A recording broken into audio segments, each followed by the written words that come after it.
There's a corruption of epic proportions. But I just ask you the question, think.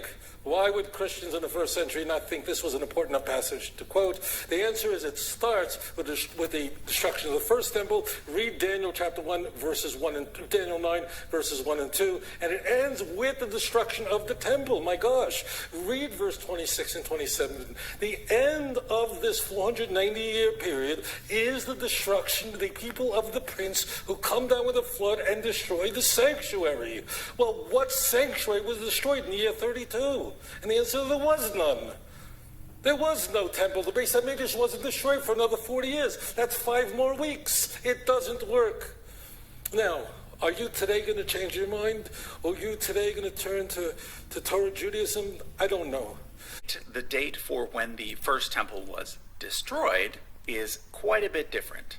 This is because it was destroyed by the Babylonian king Nebuchadnezzar. And we have a lot of records and archaeological evidence that can be used to calculate the dates for his reign, as well as the dates for his various military campaigns. So we know with almost 100% certainty that the first temple was destroyed in the year 586 BCE, give or take 1 year.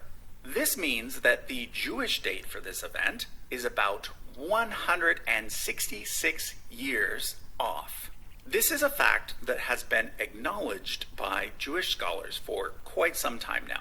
There are perhaps a few fringe groups out there that still try to argue that the Jewish date is right and the historically accepted date is wrong, but for the most part, Jewish scholars today accept the date of 586, not 420. This 166-year discrepancy is often referred to as the missing years on the Jewish calendar. And there have been several different explanations given for why the early rabbis made such a major mistake. For example, some argue that the mistake was deliberate and was made so that people couldn't try to calculate the date for the arrival of the Jewish Messiah. Others argue that the dates were meant to be symbolic and not literal.